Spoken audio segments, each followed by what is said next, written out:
Many women don't realize that your knowledge can earn more than your products itself.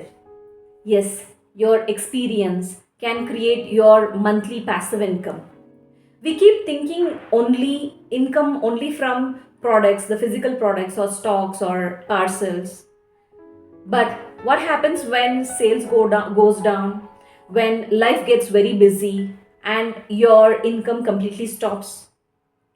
Your Yet you have knowledge that of your mistakes that you committed for years in the business. Those all will stay locked within you. It does not help yourself nor even the others.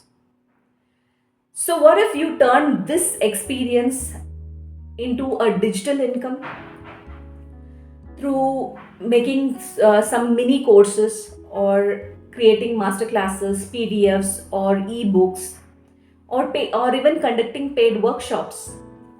When women don't want perfect gurus, they want someone real, someone like you don't need perfection, you just need a framework just to teach what you already know. If you are ready to earn from your experience, not just the products, comment ready.